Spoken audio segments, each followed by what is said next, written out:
Hello students, good morning बेटा। आज बेटा हम आपको पढ़ाते हैं नेक्स्ट लेक्चर, जिस लेक्चर में हमारे पास क्या है, डीएनए रेप्लिकेशन। ठीक है, तो आज का टॉपिक है हमारे पास रेप्लिकेशन।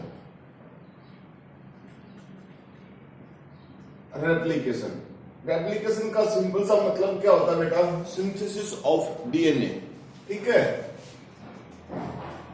Synthesis of DNA. ठीक है, synthesis of DNA it's means एक ऐसा यूनिक प्रोसेस है जिसमें क्या किया जाता है, a unique process of making of an identical copy of a unique process of making an identical copy of किसकी कॉपी बेटा, जो डीएनए हमारे पास दिया हुआ है।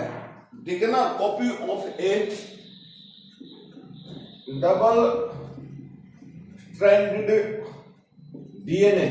ठीक है, अब ये डबल स्ट्रैंडेड डीएनए कौन सा डीएनए है बेटा, जो हमारे पास प्रेजेंट है, जिसको हम यूजिंग एग्जैक्टली जो हम यूज कर रहे हैं, जिस डीएनए को हम क्या कर रहे हैं, यूजिंग एग्जिस्टिंग, जो हमारे पास है यूजिंग एग्जिस्टिंग डीएनए, मतलब जो हम उस डीएनए को यूज कर रहे हैं, जो हमारे पास है फिलहाल, उस डीएनए की हम बात कर रहे हैं, जिसमें क्या करते हैं, डीएनए एज ए टेम्पलेट, उस डीएनए के टेम्पलेट को, ठीक है ना, DNA as a template for synthesis of new copy. ठीक है बेटा, उसकी सहायता से हम क्या कर सकते हैं, नई कॉपी प्रिपेयर कर सकते हैं, नया डबल स्ट्रैंडेड डीएनए प्रिपेयर कर सकते हैं। तो मतलब कहने का क्या है कि रेप्लिकेशन एक ऐसा यूनिक प्रोसेस है बेटा, इस यूनिक प्रोसेस में हमें जो हमारे पास डीएनए प्रेजेंट है, मतलब वो डीएनए जो है उसका हम टेम्पलेट स्ट्रैंड लेके उसको एज ए टेम्पलेट मान के एक नई आइडेंटिकल कॉपी जो होती है, डबल स्टैंडर्ड जो आइडेंटिकल कॉपी होती है, उसकी मेकिंग करेंगे, उसको मेक करेंगे। अब डीएनए बेटा अगर हम बात करें कि where are the DNA replication take place, ये क्वेश्चन बन सकता है। अब ये कह सकते हो टाइम एंड सिंथेसिस ऑफ, आप ये कह सकते हो time and site for synthesis. ठीक है ना, टाइम भी है और site for synthesis.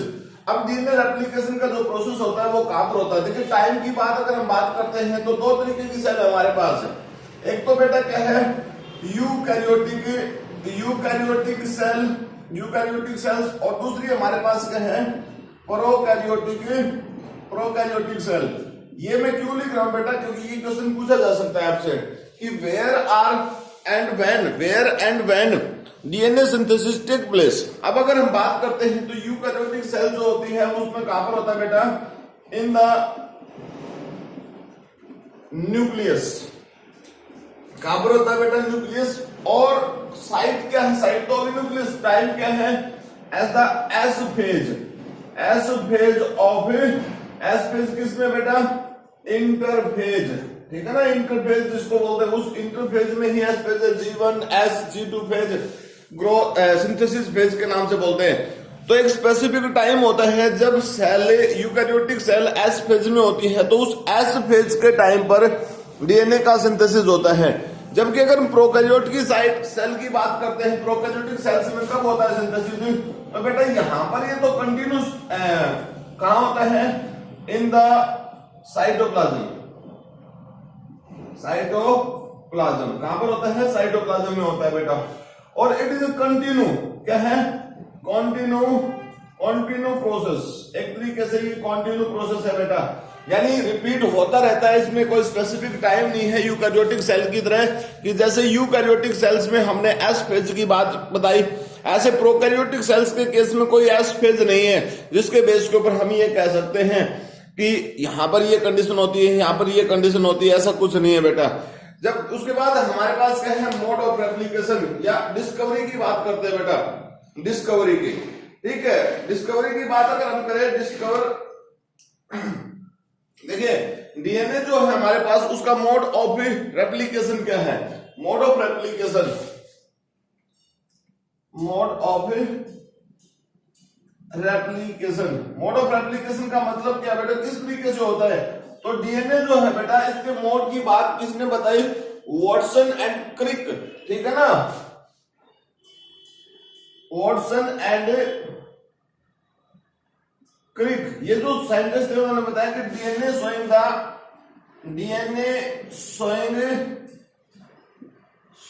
The semi conservative,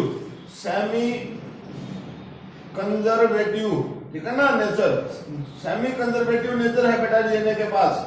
what do you mean by the semi conservative? जो ये वर्ड मैंने लिखा है सेमी कंजर्वेटिव, इस सेमी कंजर्वेटिव का मतलब क्या होता है? सेमी कंजर्वेटिव का मतलब होता है बेटा half is old and half is new, ठीक है। जब डीएनए का सिंथेसिस जो होता है बेटा, उसमें क्या होता है? डीएनए का, सपोज कीजिए मैं एक सिंपल सी भाषा में आपको बताता हूं, ये डीएनए के स्ट्रैंड है बेटा दो, ठीक है ना, ये डीएनए के स्ट्रैंड्स है। अगर हम इसके रेप्लिकेशन की बात करते हैं ना, तो रेप्लिकेशन के टाइम पे क्या होता है बेटा, देखिए रेप्लिकेशन के टाइम पे क्या होता है, डीएनए के जो ये दो स्ट्रैंड्स हैं, ये एक दूसरे से सेपरेट हो गए ऐसे, ठीक है, डीएनए के ये दो स्ट्रैंड्स जो हैं बेटा आपस में एक दूसरे से सेपरेट हुए ऐसे, ठीक है, ऐसे सेपरेट हो गई। सेपरेशन के बाद क्या होगा, न्यू जो स्ट्रैंड्स बनेगा, वो न्यू स्ट्रैंड्स ऐसे बन गया बेटा इसके साथ।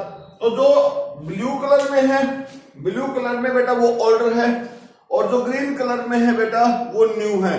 तो इस तरीके से डीएनए के पास सेमी कंजर्वेटिव नेचर है। सेमी कंजर्वेटिव नेचर का जो कंसेप्ट है, सबसे पहले किसने दिया? इसके केस में हम एक्सपेरिमेंटली इस बात को प्रूव करेंगे बेटा कि कैसे यूकैरियोटिक ऑर्गेनिजम्स की बॉडी के अंदर सबसे पहले सेमी कंजर्वेटिव जो नेचर थी, हालांकि डीएनए का सेमी कंजर्वेटिव नेचर का जो मॉडल है बेटा वो वाटसन और क्रिक ने दिया, लेकिन सबसे पहले इसको डिस्कवर किसने किया?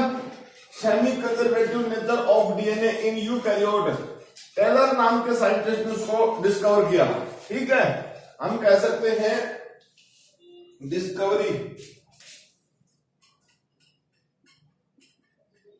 डिस्कवरी, ये पॉइंट है हमारे पास, डिस्कवरी किसने की बेटा? Semi conservative nature of DNA in eukaryotic cell first discovered by किसके द्वारा बेटा?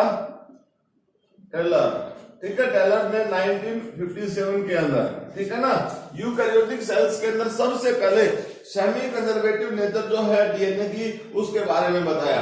अब एक्सपेरिमेंटली इस बात को हम कैसे प्रूव करें? एक्सपेरिमेंटली अगर हम एविडेंस की बात करते हैं, यहाँ पर डेमोन्स्ट्रेशन की बात करते हैं, ठीक है, demonstration for the semi conservative nature of DNA,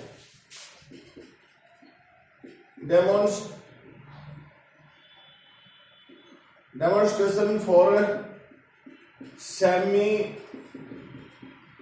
conservative nature of DNA. बेटा देखिए, सबसे पहले मैंने आप लोगों को डीएनए रेप्लिकेशन की डेफिनेशन बताई, उसके बाद मैंने आप लोगों को साइट और टाइम की बात बताई कि डीएनए रेप्लिकेशन, बेटा जो वर्ड मैंने साइट और टाइम की बात बताई है, वहां से क्वेश्चन बनता है। उसके बाद सेकंड क्वेश्चन जो बनता है हमारे पास है, वो जो मैंने demonstration for the semi conservative nature of DNA की जो बात मैं कर रहा हूं, इस सेमी कंजर्वेटिव वर्ड्स के ऊपर से यहां से कि आप कैसे प्रूव करोगे सेमी कंजर्वेटिव नेचर डीएनए की, उसके ऊपर हमारे पास क्वेश्चन है। तो सबसे पहले सेमी कंजर्वेटिव डीएनए का जो वर्ड है बेटा, ये किसने दिया? ये 1958 के अंदर ये प्रोवाइड किया गया, जिसके द्वारा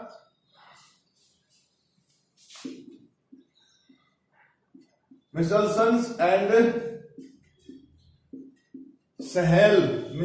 और सहेल नाम के साइंटिस्टों ने बेटा, सहेल, ठीक है, स्टेहेल नाम के जो साइंटिस्ट है इन 1958 पहली बार इन साइंटिस्ट ने सेमी कंजर्वेटिव नेचर के बारे में बताया। ठीक है, सेमी कंजर्वेटिव नेचर में उन्होंने क्या किया बेटा, जो हमारे पास उन्होंने क्या किया, ई कोलाई बैक्टीरियम है, ठीक है ना, बाय द हेल्प ऑफ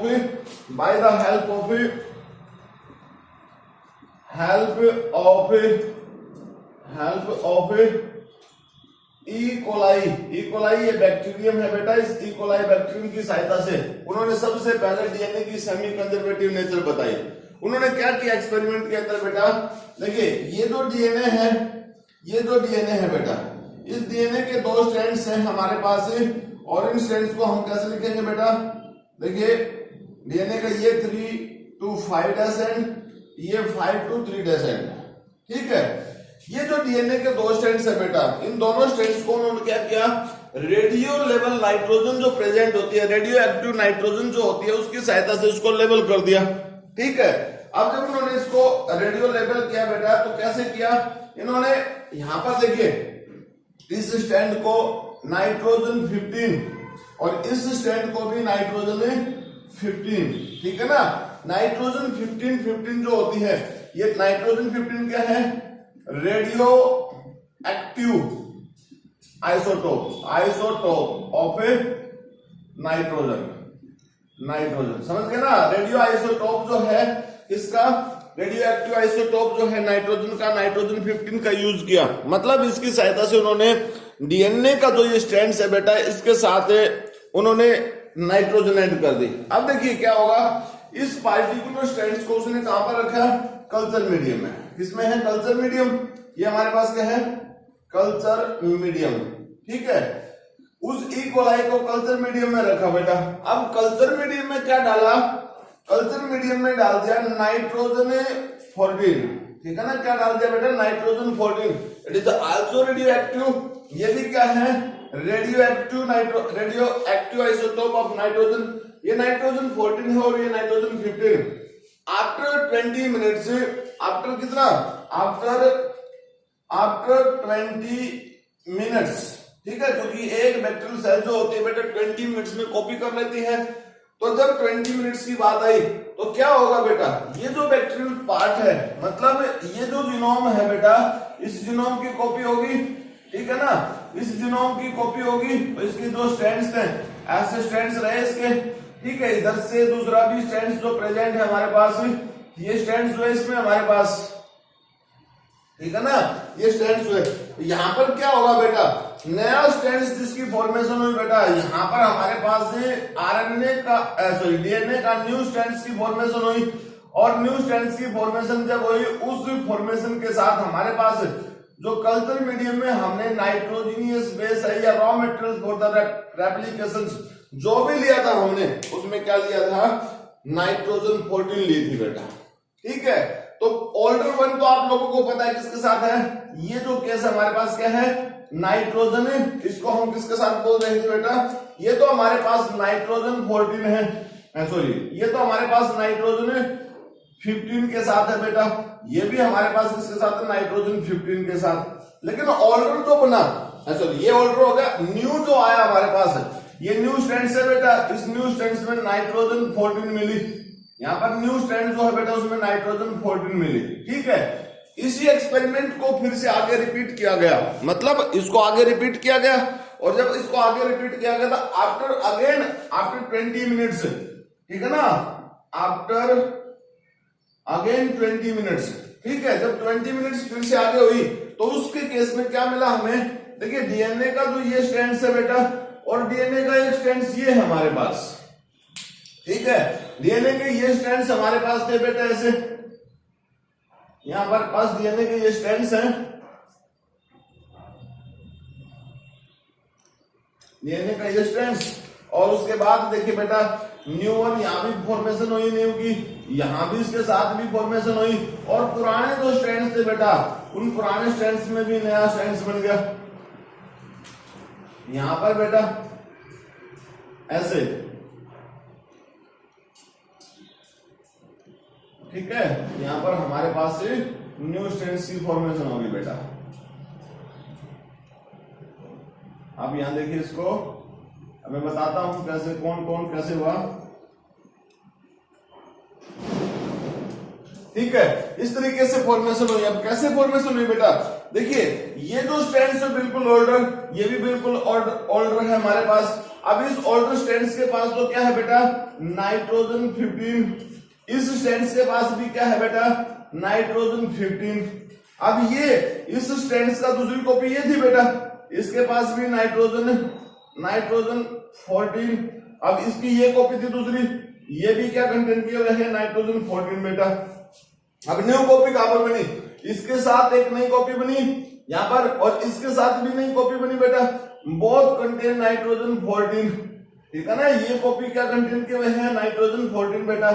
अब ऐसा ही यहां पर है नाइट्रोजन 14, इन कॉपीज के पास भी यही कंडीशन है, नाइट्रोजन 14। तो आप इसको कितनी बार भी रिपीट कर लीजिए, सेम कंडीशन प्रिपेयर होगी, सेम कंडीशन प्रिपेयर होगी। इसका मतलब डीएनए जो है वो सेमी कंजर्वेटिव नेचर शो करता है, मतलब half is old and half is new. ठीक है ना, semi conservative nature of DNA, ठीक है ना, semi conservative nature of DNA. इसका मतलब क्या है बेटा, इसका मतलब है half is old and half is new. ठीक है, हाफ बेटा वो पुराना है, हाफ ओल्ड है, और हाफ इज न्यू। तो इस तरीके से अगर हम डीएनए की बात करते हैं तो डीएनए बेटा सेमी कंजर्वेटिव नेचर शो करता है। अब देखिए ये जो प्रोसेस है हमारे पास, इस प्रोसेस के तहत हमें बहुत सारी रिक्वायरमेंट की जरूरत होती है बेटा। यानी डीएनए रेप्लिकेशन का जो प्रोसेस होता है उसकी जो रिक्वायरमेंट है, वो रिक्वायरमेंट में हमारे पास क्या क्या चीजें होंगी बेटा। डीएनए रेप्लिकेशन के लिए हमें नाइट्रोजनियस बेस चाहिए बेटा, उस नाइट्रोजनियस बेस के साथ साथ हमें और भी कंडीशन चाहिए ऐसी। हालांकि वो कंडीशन हमें कहाँ चाहिए, ये नेचुरल प्रोसेस जो सेल के अंदर होता है उसमें हमें किसी चीज की जरूरत नहीं, सेल खुद सिंथेसिस करती है, हर किसी सब्सटेंस को प्रिपेयर करती है।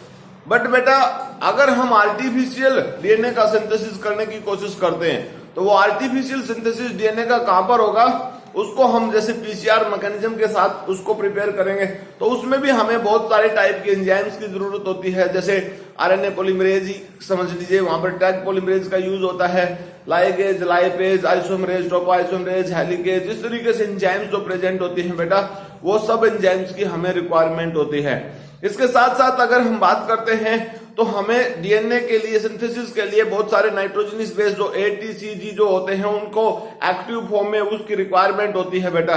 तो इस तरीके से हमारे पास रॉ मटेरियल्स की रिक्वायरमेंट बाय डाइवेलेंट आयंस जो होते हैं उन सब की रिक्वायरमेंट भी होती है।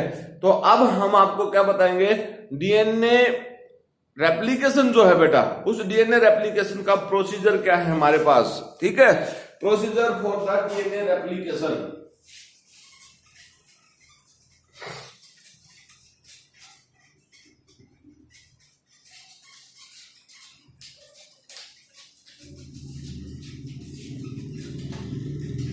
ठीक है, हमारे पास क्या है बेटा, प्रोसीजर फॉर डीएनए रेप्लिकेशन।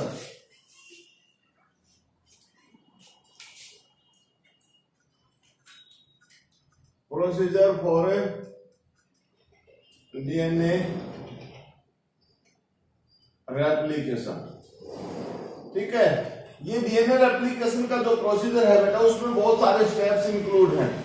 अब वो जो स्टेप्स हैं वो कौन कौन से स्टेप्स हैं मैं आपके सामने लिखता हूं और आपको बताता हूं कि वो कैसे रोल प्ले करते हैं, कैसे डीएनए के प्रोसेस रेप्लिकेशन के प्रोसेस को कंप्लीट करने में रोल। अब यहां पर देखिए बेटा, मैंने आप लोगों के सामने प्रोसीजर के जो कुछ स्टेप्स हैं उनके बाद वो लिखे हैं। उन स्टेप्स में हमारे पास क्या क्या चीजें हैं आप देखिए बेटा। यहां पर देखिए सबसे पहले क्या है, activation of deoxyribonucleotides. Activation of deoxyribonucleotides का मतलब क्या होता है, फॉस्फोफाइलेशन। फॉस्फोराइलेशन एक प्रोसेस होता है बेटा जिसके अंदर क्या होता है, फॉस्फोराइलेशन एक प्रोसेस होता है। देखिए ये जो स्टेप है बेटा इसमें क्या होता है, फॉस्फोराइलेशन एक स्टेप होता है जिसमें क्या होता है बेटा, addition phosphate by the help of an enzyme वो एंजाइम कौन सी बेटा? फोस्फेटेज। एक एंजाइम है that is called the phosphatase. ठीक है ना, फोस्फेटेज एक एंजाइम है बेटा। इस फोस्फेटेज एंजाइम्स की सहायता से क्या होता है कि जो न्यूक्लियोटाइड्स जो प्रेजेंट है हमारे पास, वो न्यूक्लियोटाइड्स कैसे हैं बेटा? देखिए आप देखिए यहां पर हमारे पास है डीऑक्सी, ठीक है ना, डीऑक्सी राइबोज के केस में हमारे पास क्या है? AMT, ठीक है, AMT, ठीक है ना, एडेनोसिन मोनोफॉस्फेट, जिस तरीके से हम इसको बोल सकते हैं AMP, एडेनोसिन मोनोफॉस्फेट, ठीक है, या हम कह सकते हैं ADCMP, ADTMP, ठीक है, और ये जो DE हमारे पास GMP, ये सब क्या चीजें हैं बेटा? इन सब को एक्टिवेट करना है हमने। किसकी सहायता से एक्टिवेट करना है बेटा? हमारे पास क्या होगा? फॉस्फेट प्रेजेंट होगी, इनऑर्गेनिक फॉस्फेट। और जो ये इनऑर्गेनिक फॉस्फेट हमारे पास प्रेजेंट होंगी, इन इनऑर्गेनिक फॉस्फेट को मतलब फॉस्फेटेज जो एंजाइम्स है बेटा, इस एंजाइम की सहायता से इसको किस में कन्वर्ट किया जाएगा? That's all are converted into active form deoxyribo, ठीक है, AMP है ये, ATP बन गया बेटा, ठीक है। यहां पर आप देखोगे DECMP है, ये बन गया CTP। यहां पर हमारे पास क्या है बेटा? TMP है, दैट्स कन्वर्टेड टू DETP में कन्वर्ट होगा। ये है हमारे पास, तो इसमें देखिए DEGTP, इस तरीके से ये पार्ट अलग अलग पार्ट्स में कन्वर्ट होगा। यहां पर क्या होता है? देखिए मैं लिख देता हूं डीऑक्सीराइबो मोनोफॉस्फेट प्रेजेंट है बेटा, ठीक है ना। क्या चीज प्रेजेंट है? मोनोफॉस्फेट। इसका फॉस्फोराइलेशन हुआ, क्या हुआ बेटा? फॉस्फोराइलेशन। ये जो प्रोसेस है, ये प्रोसेस हुआ, फॉस्फोराइलेशन हुआ। फॉस्फोराइलेशन का मतलब क्या है? Addition of phosphate with the help of an enzyme that is called the phosphatase. Phosphatase एक एंजाइम है, उस फॉस्फेटेज एंजाइम की सहायता से फॉस्फोराइलेशन हुआ।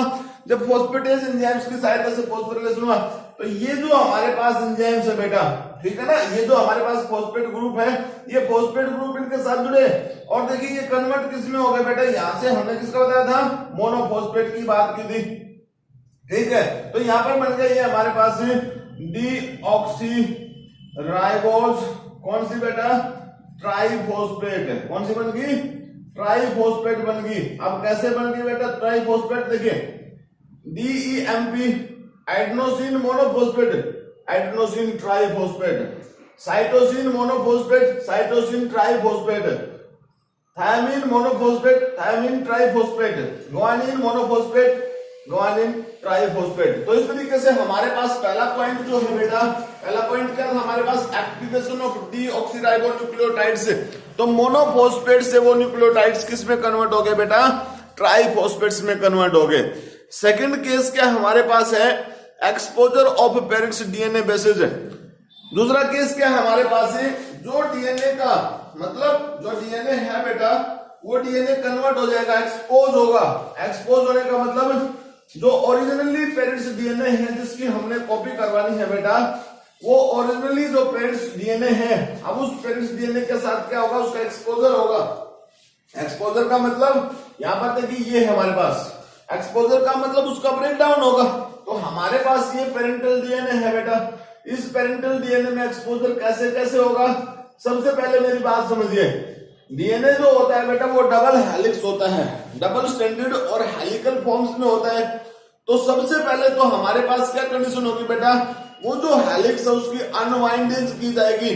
तो ऐसे में अनवाइंडिंग जो की जाएगी, तो उस अनवाइंडिंग को परफॉर्म करने के लिए एंजाइम्स होती हैं।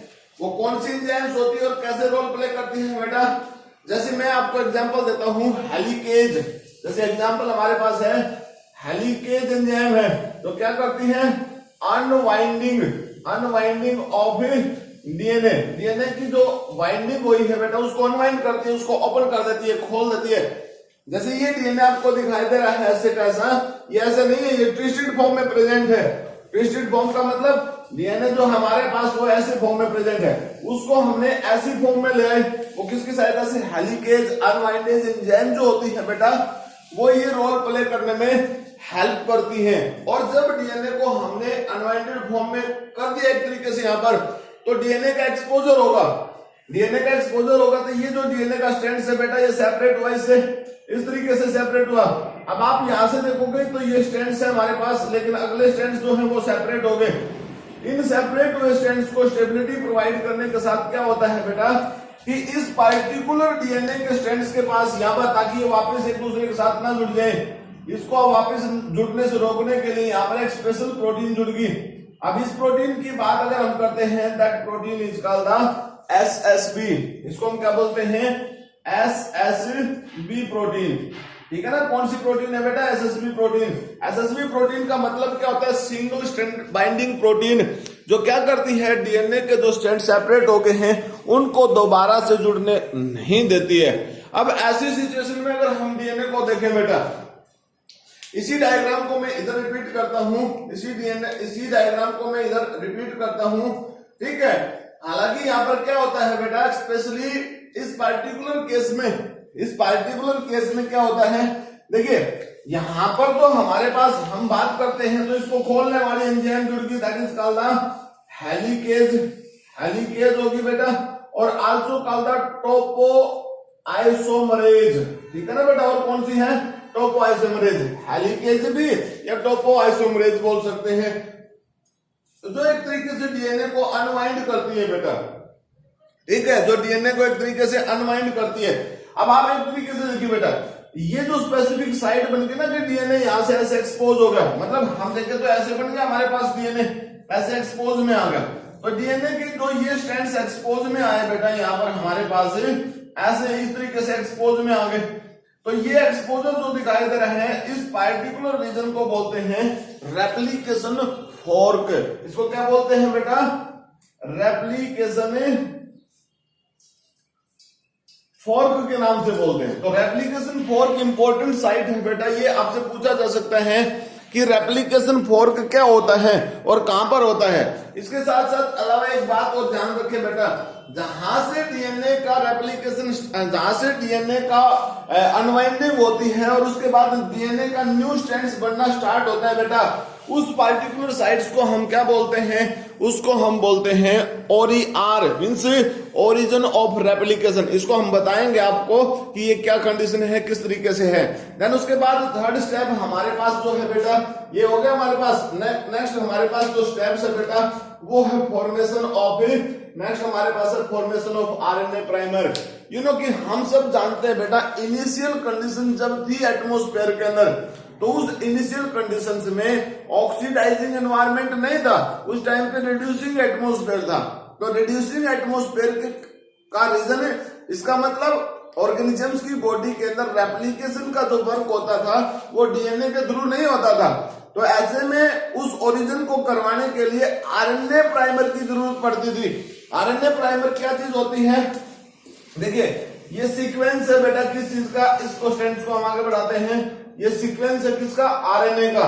और जो रेप्लिकेशन का प्रोसेस होता है बेटा, उस रेप्लिकेशन के प्रोसेस को फॉरवर्ड कंडीशन में ले जाने के लिए आप एक बात ध्यान रखिए, रेप्लिकेशन मान लीजिए ये 5' एंड स्ट्रैंड है, ये 3' एंड है, तो सिंथेसिस जो होता है वो 5 to 3' एंड की तरफ होता है। कहां होता है बेटा, 5 to 3' एंड की तरफ होता है। तो इसका मतलब इसका 5' एंड यहां होगा, इसका सिंथेसिस इधर से इधर होगा, ठीक है ना, इसका सिंथेसिस इधर से इधर होगा। तो आप देखिए मेरी एक बात, मैंने आप लोगों को क्या कहा कि आरएनए प्राइमर ऐड होता है, ये आरएनए प्राइमर है। अब इस आरएनए प्राइमर की बात कैसे होगी भाई सिंपल सी बात है। आरएनए प्राइमर का मतलब क्या है, जैसे मान लीजिए सपोज कीजिए यहाँ सीक्वेंस है ए, यहाँ पर है टी, यहाँ सी या जी, इस तरीके से सीक्वेंस है। तो इस सीक्वेंस को आगे मतलब फॉरवर्ड करने के लिए, न्यू स्ट्रैंड्स बनाने के लिए हमारे पास क्या होगा बेटा, ए के साथ टी जुड़ती है बट टी नहीं जुड़ेगी, यहां पर जुड़ेगी यू, ठीक है। टी के साथ ए जुड़ता है बेटा, ठीक है, जी के साथ सी, सी के साथ जी, तो ये एक प्राइमर बन गया। ये क्या बन गया हमारे पास, that is called the RNA primer. इसको हम क्या बोलते हैं, आरएनए प्राइमर। आप इसमें डिफरेंस देखिए, यहाँ पर यू आ गया, यू तो किसके केस में होता है बेटा, आरएनए के केस में होता है, इसलिए तो आरएनए है। तो इनिशियल कंडीशंस में थायमीन ना होकर उसकी जगह पर क्या था बेटा, यूरेसिल प्रेजेंट था। अब यहां पर ये जो प्रोसेस है, ठीक है, लोअर कंडीशन में अगर आप बात करते हैं, देखिए यहां तो ये प्रोसेस कंटिन्यू है बेटा, लोअर कंडीशन में 3 to 5 डेसन है, तो इसका 5 तो बेटा कहां पर होगा, इसका 5 तो यहां से होगा, इसके केस में होगा, तो यहां से इस तरीके से सीक्वेंस बनेगा, यहां से इस तरीके से सीक्वेंस बनेगा, लेकिन इन सब के साथ प्राइमर जुड़ा होगा, इन सब के साथ क्या होगा बेटा, प्राइमर जुड़ा होगा। इसमें सिर्फ एक ही पार्ट पे प्राइमर जुड़ा है, यहां पर हर किसी रिपीटेड पार्ट के साथ प्राइमर जुड़ा हुआ है बेटा, ठीक है। अब यहां पर आप देखिए ये सब केस हुआ, प्राइमर उसके साथ जुड़ा। नेक्स्ट प्रोसेस हमारे पास क्या है, नेक्स्ट प्रोसेस हमारे पास है बेटा, ये देखिए नेक्स्ट हमारे पास क्या है, बेस पेयरिंग। यू नो कि बेस पेयरिंग का मतलब क्या है, जो कंडीशन हमने यहां करके दिखाई कि A is combined with T, ठीक है ना, A कंबाइंड विद T, लेकिन यहां पर हमने प्राइमर जोड़ा तब यूरेसिल जोड़ा है बेटा। T combined always with A, ठीक है, C always combined with G, G always combined with C। तो इस तरीके से ये रिपीटेड प्रोसेस कंटिन्यू हो जाएगा बेटा, आपके फॉरवर्ड डायरेक्शन में चलेगा। उसके बाद है conversion of deoxyribo nucleoside monophosphate. आप सब लोगों को पता है कि हमने इनिशियल कंडीशन में यहां पर हमने क्या किया था, DETTP ये बनाया था बेटा, ठीक है ना, ट्राइफॉस्फेट बनाया था। अब ये जो फॉस्फोराइलेशन जब हुआ था, अब हमारे पास क्या होगा, फॉस्फोराइलेशन नहीं होगा बेटा, ऐसी सिचुएशन में हमारे पास क्या होगा, जो फॉस्फेट ग्रुप थी वो फॉस्फेट ग्रुप यहां से रिलीज हो जाएगा, उसमें क्या होगा, फॉस्फेटेज एंजाइम फिर हमारे पास उसका हाइड्रोलिसिस हो जाएगा, ठीक है। अब देखिए मैं लिख देता हूं, जैसे DETTP, यहां क्या हमारे पास फॉस्फोरिलेज एंजाइम, जो उसका क्या हुआ, हाइड्रोलिसिस हुआ बेटा, हाइड्रोलिसिस। जब इसका हाइड्रोलिसिस होगा तो इसमें से क्या होगा, इनऑर्गेनिक फॉस्फेट प्लस में वाटर मॉलिक्यूल्स रिलीज हुआ, और ये वापस किस में कन्वर्ट हो गया, इट्स कन्वर्टेड इनटू DTMP में कन्वर्ट होगा बेटा। अब इसका मतलब क्या है, ये जो पार्टिकुलर बेस है वो कहां पर जुड़ेगा, जैसे यहां था बेटा A के साथ T जुड़ना था, अब यहाँ तो U सिर्फ प्राइमर के केस में, अगर सपोज करो नेक्स्ट केस में फिर हमारे पास यहाँ क्या है, A है, तो इसकी जगह थायमीन जुड़ गया, तो ये केस यहाँ पर जुड़ गया, ठीक है। तो इस तरीके से एक एक बेस पेयर के लिए हमारे पास स्पेसिफिक बेस पेयर है, और जो एक्टिव न्यूक्लियोटाइड्स की फॉर्म में है, हर किसी बेस पेयर के लिए उस एक्टिव न्यूक्लियोटाइड्स को न्यूक्लियोसाइड्स में कन्वर्ट करना है, यानी conversion of deoxyribonucleotide triphosphate into deoxyribonucleoside monophosphate, ठीक है ना, मोनोफॉस्फेट के बेस के ऊपर उसको कन्वर्ट करना है हमने। जब हम उसको यहाँ पर कन्वर्ट करेंगे तो ये प्रोसेस होगा हमारे पास। ऐसी सिचुएशंस में हमने क्या किया बेटा, नए स्ट्रैंड्स को हम रिपीट करते जाएंगे और जोड़ते जाएंगे, ठीक है ना, नए स्ट्रैंड्स को हम रिपीट करते जाएंगे, जैसे यहाँ पर T है, G है, C है, T फिर A, इस तरीके से होगा। तो इस T के साथ A जुड़ गया बेटा हमारे पास, यहाँ C जुड़ गया, G, यहाँ पर A फिर T, तो ये जो प्रोसेस है कंटिन्यू प्रोसेस होता रहेगा बेटा। और मतलब हमारे पास क्या होगा, इसके साथ साथ ये condition formation of DNA, formation of new DNA chain, new DNA chains की फॉर्मेशन होती रहेगी। अब जब नई DNA चेन की फॉर्मेशन होगी तो बेटा नया स्ट्रैंड्स बन गया। अब ऐसे में नया स्ट्रैंड जब फॉर्मेशन हुई नए स्ट्रैंड्स की, तो एक तरीके से मैं एक और डायग्राम बनाता हूं बेटा, यहाँ पर आप उस डायग्राम को ध्यान से देखना, बहुत ज्यादा इंपॉर्टेंट डायग्राम होगा, वो बहुत ही ज्यादा इंपॉर्टेंट डायग्राम होगा वो आपके सामने, उस पर क्वेश्चन आता है। डीएनए रेप्लिकेशन का कंप्लीट प्रोसेस नहीं पूछा जाता आपसे, उसमें से छोटे छोटे पॉइंट्स पूछे जाते हैं बेटा, ठीक है। और वो छोटे छोटे पॉइंट्स क्या है मैं आपको बताता हूं। देखिए हमने कहा, आप सपोज कीजिए ये डीएनए था हमारे पास, ये डीएनए था हमारे पास, ठीक है। इस डीएनए को हमने क्या किया, ओपन कर दिया, मतलब डीएनए यहां से ओपन हुआ बेटा, तभी तो ओपन होगा, तभी तो स्ट्रैंड्स बन के काम चलेगा, ठीक है। ये देखिए यहां पर हमारे पास ये डीएनए के स्ट्रैंड्स हैं सॉरी नाइट्रोजनस बेस है, लेकिन यहां जब सेपरेट हुआ तो वो नाइट्रोजनस बेस जो है वो कैसे खुल गए, ऐसे ऐसे खुल गए,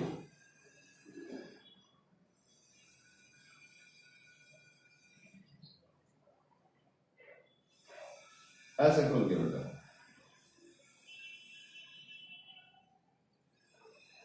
ये तो इसके साथ जुड़ गया ऐसे, ठीक है ना। सबसे पहले मैंने आप लोगों को एक बात बताई कि ये डीएनए का जो स्ट्रैंड्स है बेटा, आप कैसे भी मान लीजिए सपोज कीजिए 5 डेसेंट है तो ये 3 डेसेंट है, ये इसका 5 डेसेंट है तो ये क्या है बेटा 3 डेसेंट। आप ये बात समझिए कि डीएनए हमेशा जहां से भी रेप्लिकेशन मींस रेप्लिकेशन जो होता है वो 5 to 3 डेसेंट की तरफ होता है। इससे पहले एक डीएनए का एक स्ट्रैंड और बनाते हैं बेटा, यहां पर थोड़ा सा ऐसे करते हैं, ऐसे, ठीक है। ये सीक्वेंस है, देखिए नाइट्रोजनस बेस, यहां पर नाइट्रोजनस बेस जो है वो थोड़े से सेपरेट हो गए, सेपरेट हो गए एक दूसरे से, ठीक है। अब देखिए यहां पर जो डीएनए का स्ट्रैंड है ये भी वही है 5 to 3 डेसेंट, और बेटा ये 5 to 3 डेसेंट ये है। तो इस पार्टिकुलर साइट को देखिए बेटा, इस जगह को, दैट इज कॉल्ड द ओरी आर, समझ गए। इसको क्या बोलते हैं, जहां पर सबसे पहले रेप्लिकेशन स्टार्ट होता है उस पार्टिकुलर रीजन को हम क्या बोलते हैं, ओरियार बोलते हैं। इस ओरियार के ऊपर जब ये स्ट्रैंड सेपरेट हुए तो यहां पर एक प्रोटीन जुड़ी थी, जिस प्रोटीन को हमने क्या बोला था बेटा, एसएसबी प्रोटीन के नाम से बोला था, सिंगल स्टैंडर्ड बाइंडिंग प्रोटीन के नाम से हमने बोला था। अब देखिए वो स्ट्रैंड्स बड़ा हो गया बेटा, इस तरीके से ओपन हो गया है। अब इस पार्टिकुलर रीजन को देखिए, यहां पर हमने एक टर्म यूज की थी जहां से भी ओपनिंग हुई, दैट इज कॉल्ड द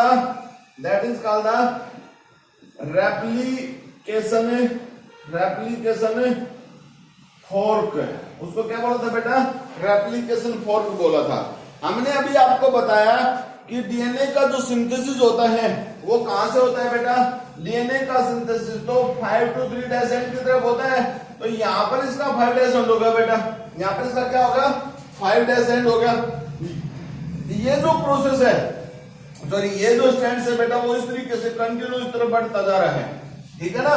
लेकिन यहां पर अगर आप बात करेंगे तो सीक्वेंस जो है बेटा वो टुकड़ों में है, ठीक है ना। जो सीक्वेंस है वो हमारे पास किस में है, टुकड़ों में। यहां पर हमारे पास सीक्वेंस जो है वो टुकड़ों में प्रेजेंट है बेटा। ऐसा ही हमारे पास यहां पर हो रहा है, ये टुकड़ों में प्रेजेंट है, ठीक है, और यहां पर कंटिन्यू हो रहा है। तो ये इसका 5 डेसेंट यहां है बेटा, इसका अगर देखोगे तो 5 डेसेंट यहां है, तो 5 से 3 की तरफ जा रहा है, इस तरीके से उसकी फॉर्मेशन हो रही है, समझ गए ना। ये इसका 3 डेसेंट बन जाएगा, ये इसका 3 डेसेंट बन जाएगा, तो ये इसका क्या बन जाएगा बेटा 3 डेसेंट, और ये इसका 3 डेसेंट बन जाएगा। तो इस तरीके से आप देखिए। अब एक चीज ध्यान से देखिए बेटा, मैंने यहां पर 2 तरीके के स्ट्रैंड बनाए। एक तो मैंने ये स्ट्रैंड्स बनाए बेटा, जो ये स्ट्रैंड्स हैं इनको आप देखिए जो कंटिन्यू है, ठीक है ना, जो क्या है कंटिन्यू स्ट्रैंड्स। अब ये जो कंटिन्यू स्ट्रैंड्स है ना, that is also called the, इनको हम क्या बोल सकते हैं, जो कंटिन्यू है that is called the leading strands, ठीक है ना। इनको हम क्या बोल सकते हैं बेटा, लीडिंग, ठीक है ना, लीड किए हुए हैं, that is called the leading strand, ठीक है। अब देखिए तो ये छोटे स्ट्रैंड्स हैं बेटा, ये छोटे स्ट्रैंड्स जो यहां पर भी प्रेजेंट है, that is called the lagging. Lagging का मतलब जो पीछे रह गए, जिसको लैग बिहाइंड बोलते हैं ना, लैगिंग स्ट्रैंड्स हो गए, ठीक है, लैगिंग स्ट्रैंड। अब ये जो लैगिंग स्ट्रैंड्स है, it is also called the another name, इन्हीं का एक और नाम भी है बेटा, इनका एक और नाम भी है जिसको हम क्या बोलते हैं, ओकाजाकी फ्रैगमेंट, जिनको क्या बोलते हैं बेटा, ओकाजाकी फ्रैगमेंट्स बोलते हैं। अब देखिए ये डीएनए के जो स्ट्रैंड्स है बेटा, जो नए स्ट्रैंड्स ऐड हुए, इन स्ट्रैंड्स को ऐड करवाने का काम किसका होता है, एक एंजाइम्स होती है, जिस एंजाइम्स का नाम है डीएनए पॉलीमरेज, ठीक है ना। यहां पर डीएनए पॉलीमरेज जो क्या करती है, डीएनए के न्यू स्ट्रैंड्स को ऐड करती है, which help into addition of a new strands of DNA. ये क्या करती है, help into help in adding the new bases. ठीक है बेटा, जो न्यू बेस होते हैं उनको ऐड करती है डीएनए पॉलीमरेज। तो अलग अलग टाइप के एंजाइम्स हमारे पास आई यहाँ पर, वो एंजाइम्स रोल प्ले करती हैं बेटा डीएनए रेप्लिकेशन में। देन उसके बाद हमारे पास क्या है, नेक्स्ट स्टेप जो हमारे पास वो क्या है बेटा, एडिटिंग और मतलब repair, editing and DNA repair यानी प्रूफ रीडिंग। बेटा इस पूरे प्रोसेस को करते हुए अगर मान लीजिए डीएनए के केस में कोई मिसमैच हो जाए, जैसे एक नॉर्मल सी बात है बेटा, हम बोलते हैं A combine always with adenine combine with thymine, और एडेनिन अगर मान लीजिए सी के साथ जुड़ जाए तो ये क्या होगा, ये मिसमैच हो गया बेटा। इस मिसमैच को ठीक करने के लिए क्या होता है, प्रूफ रीडिंग का स्टेप्स होता है। इस प्रूफ रीडिंग में क्या होता है कि डीएनए का जब कंप्लीट सिंथेसिस हो जाता है तो उस पार्टिकुलर सिंथेसिस के ऊपर से वापस डीएनए पॉलीमरेज आती है, जो ये चेक करती है कि कोई भी बेस पेयर जो है वो गलती से तो नहीं जुड़ गया है। अब ऐसे में अगर गलती हो गई तो उसको वो सेपरेट कर देती है, वहां से निकाल कर सही एक्यूरेट बेस पेयर जोड़ देती है। लेकिन बेटा इसके बावजूद भी कभी कभी ऐसी प्रॉब्लम हो जाती है दैट जब अगर प्रॉब्लम होगी है तो उस प्रॉब्लम को हम म्यूटेशन का नाम देते हैं। उसको किसके नाम से बोलते हैं, म्यूटेशन के नाम से बोलते हैं। देन उसके बाद देखिए हेलिक्स फॉर्मेशन, यानी डीएनए जो सबसे पहले हेलिकल फॉर्म में थी बेटा, वो उसी हेलिकल से अनवाइंड हुई, सेपरेट होगी, एक्सपोजर हुआ उसका, फिर नए, अब देखो नए नाइट्रोजनस बेस जोड़े, डीएनए के 2 स्ट्रैंड्स बन के वो वापस फिर एक दूसरे के साथ हेलिकल फॉर्म में कन्वर्ट हो जाते हैं। तो इस तरीके से ये हमारे पास डीएनए रेप्लिकेशन का प्रोसेस है बेटा। और इस डीएनए रेप्लिकेशन के प्रोसेस की क्यों जरूरत है, क्योंकि डीएनए का रेप्लिकेशन होगा तो तभी तो एक सेल से 2 सेल बनेंगी। तो डीएनए रेप्लिकेशन किसके लिए जरूरी है बेटा, सेलुलर डिवीजन के लिए जरूरी है। तो आज का हमारा जो टॉपिक था वो था डीएनए रेप्लिकेशन बेटा। डीएनए रेप्लिकेशन में सबसे पहले हमने आपको डेफिनेशन दी, उस डेफिनेशन के बाद हमने साइट बताई कि डीएनए रेप्लिकेशन कहाँ होता है। इस डीएनए रेप्लिकेशन के पूरे प्रोसेस में बेटा मैंने 3 जगह आपको ऐसी बताई है जहां से आपका क्वेश्चन बनेगा पेपर में। नंबर 1 मैंने आपको बताई साइट और time where the DNA replication take place. पहला क्वेश्चन मैंने वहां से मैं उसका आंसर बता देता हूँ साथ के साथ। यहाँ पर मैंने साइट बताई, प्रोकैरियोट्स के केस में साइटोप्लाज्म में होता है और कंटिन्यू स्टेप्स होता है बेटा, जबकि यूकैरियोट्स की बात करते हैं तो वो न्यूक्लियस में होता है, और जब एस फेज होता है इंटरफेज का तब डीएनए का सिंथेसिस होता है। फिर दूसरा हमने semi conservative nature of DNA, micelles और स्टेहेल नाम के जो साइंटिस्ट हैं उन्होंने semi conservative nature, nitrogen radio active isotope का यूज करके सेमी कंजर्वेटिव नेचर डीएनए के बारे में बताया। वहां से भी क्वेश्चन बनता है बेटा।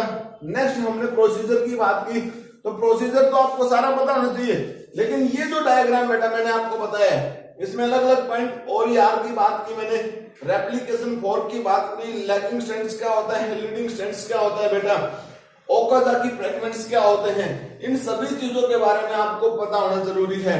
डिफरेंट टाइप्स के एंजाइम्स, हेलिकेज है, टोपोआइसोमरेज है, अनवाइंडेज है, गायरेज है या डीएनए पॉलीमरेज है बेटा, हर किसी या लाइपेज है, हर किसी टाइप की एंजाइम्स के बारे में आपको ज्ञान होना चाहिए। रोल क्या है उनका, एसएसबी का क्या रोल है, उन सब चीजों के बारे में आपको पता होना चाहिए। तो बेटा आज के लेक्चर में हमारे पास इतना ही, मिलते हैं नेक्स्ट लेक्चर में नेक्स्ट स्टेप के साथ। तब तक के लिए thank you, bye, have a nice day बेटा।